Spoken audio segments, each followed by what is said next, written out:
Hello. Good news is you have my undivided attention tonight.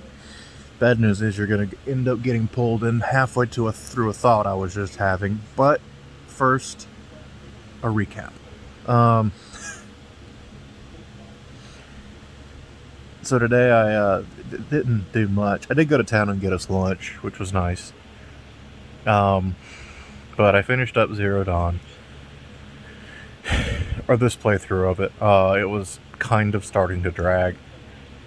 At least for me, I had done, between doing all of the new content and in Frozen Wilds and all that stuff, and genuinely enjoying it, I kind of wanted to stop while I was still enjoying it.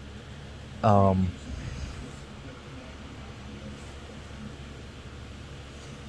and I may end up revisiting it again sooner rather than later, like maybe a week or two or something like that. Because I really want to I want to go. I did a fresh playthrough this time around, and so I'd like my next one to be New Game Plus to experience Frozen Wilds from that perspective. Um, between a familiarity of the area and superior weapons and armor going into it.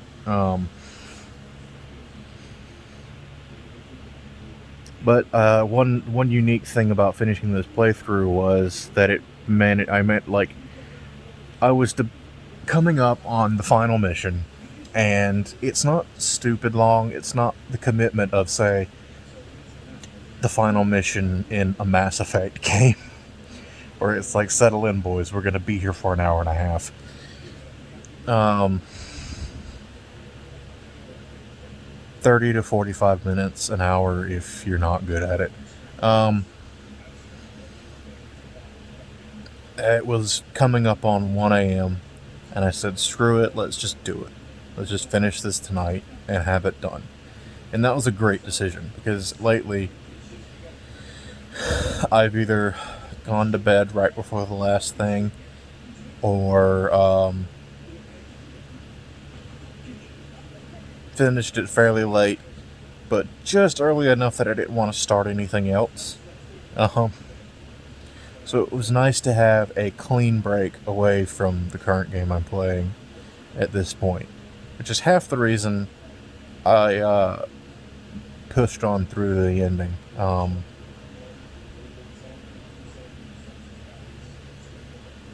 So yeah, that was nice. Back to the thought that you're getting pulled halfway in. Um, I didn't read the whole article, and but like it's just the concept of it that I want to comment on, and it was one of the animators for the Castlevania show, which is really really good. If you don't know, it's extremely good. Um, Apparently has a pitch for a Legend of Zelda show, specifically an anime adaptation of the serialized manga for Ocarina of Time. And I think this would be fantastic. And I think um, possibly one of the best ways to do it would be uh, in the same vein of Samurai Jack.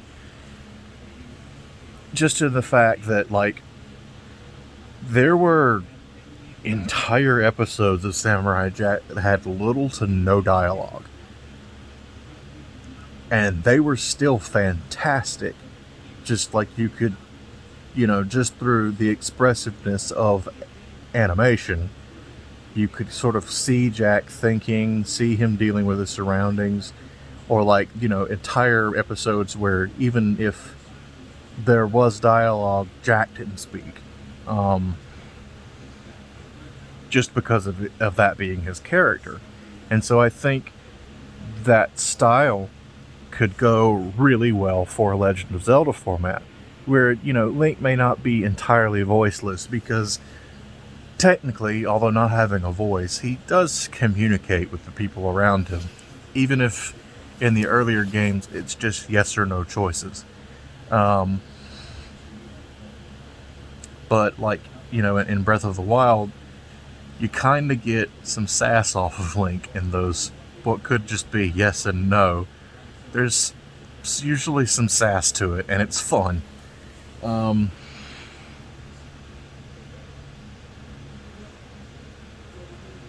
But, just some very simple, not really saying much. It suits just about the only Links I could see actually being chatty would be probably Toon Link. Honestly, probably just Toon Link. Off the top of my head, anyway. Well, I don't know, the 2D ones that generally, anyone that usually starts him off with a family, So like Toon Link, he lives with his grandma and his sister. Maybe he's not overly chatty, but I can see him, speaking not being foreign.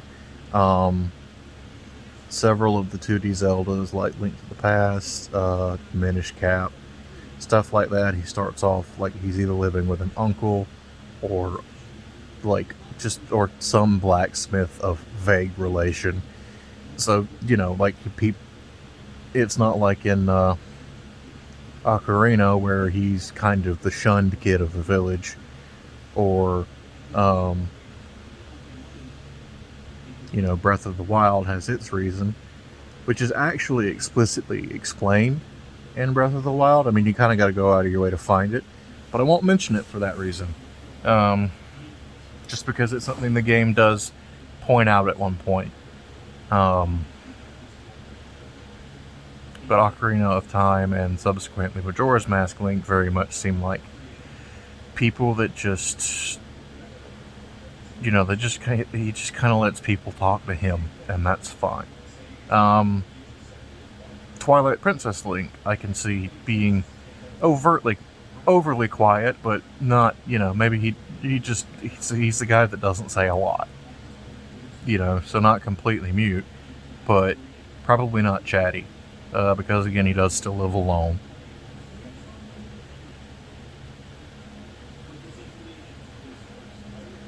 All that good stuff. But yeah, I could really see, and it's another good example would be The Mandalorian. Shows us that a mostly silent protagonist is still compelling, and The Mandalorian takes it a step further. This is a mostly silent protagonist whose face we don't get to see. We only have their voice to go by.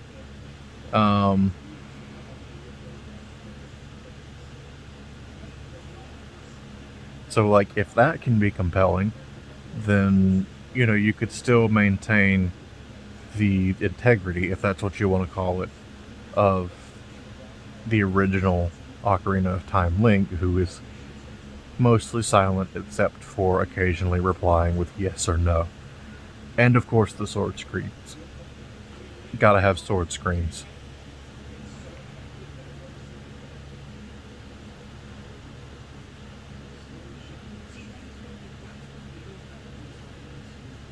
But yeah, that was just kind of my thought process. Shows like Samurai Jack and The Mandalorian prove that you can have a compelling main character who doesn't communicate all that overtly, if at all. Because yeah, like I said, there were still some excellent episodes. I'm trying to think. The pilot episode of Samurai Jack, I'm pretty sure that the first person that speaks is Aku. And that's not until... no. There might be some right at the beginning, but there's a large chunk of space, like... there's a large growing up / training montage of Jack in that episode, and that's not, that's one of those things that I don't feel like is a spoiler, because we're talking about, this is like 50 50 to 65% of this episode is this long montage with no dialogue, but you know exactly what's going on.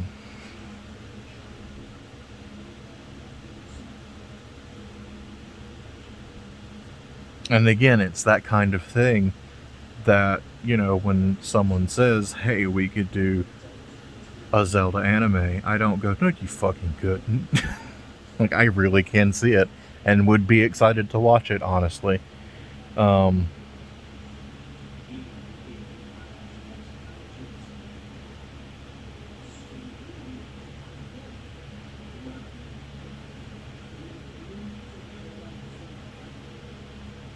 we could get, you know, even more world building in this show in ways that the original game couldn't do, either because of technical limitations or just, you know, wasn't necessarily explored at the time.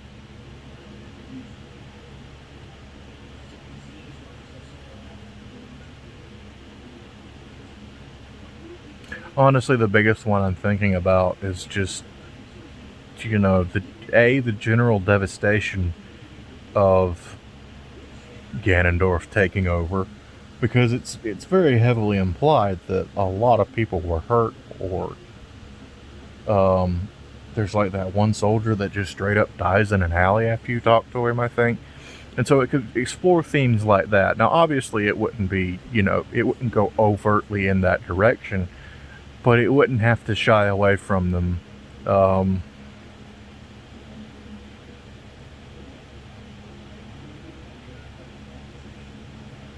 You know, you could probably get away with PG-13. You know, not a mature audience, but not necessarily aimed at kids. Still safe for kids, but not aimed at them. Perfect examples of this include Gravity Falls. Not aimed at kids, but for the most part, perfectly safe for kids. And the only reason I say for the most part is, you know, maybe some of the visuals of some of the episodes could scare kids. Maybe kids are scared of gnomes. Or, you know, the fantasy elements might. There are a few that might make kids afraid. But it's not graphic. You know, it's more concepts than anything. Like, there's an episode with ghosts in it. You know, that could be scary for kids. But like, that's what I mean when, you know, it doesn't have to be directed solely at children.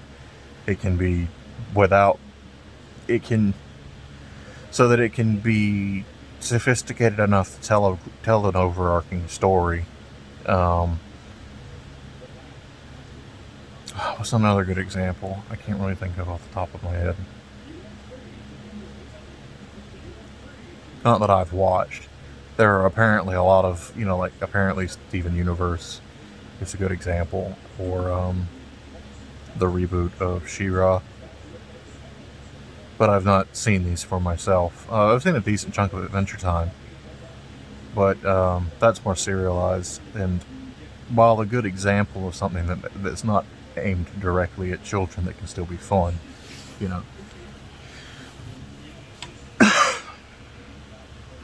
And Gravity Falls does have some episodes that can definitely serve as standalones, but especially in the second season, it really is stringing along an overarching plot.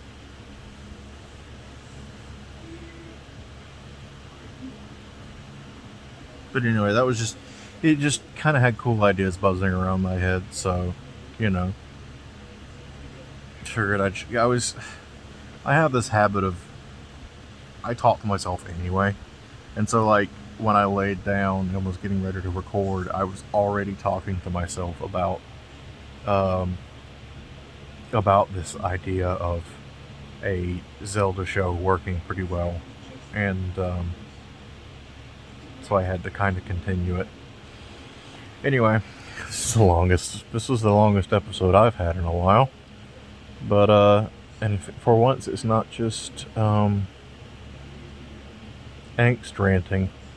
So that's nice. There's literally no negative ranting in today at all. That's great. Still gonna make the episode. Still gonna make the title something about darkness because Kingdom Hearts. All right. Catch you all tomorrow.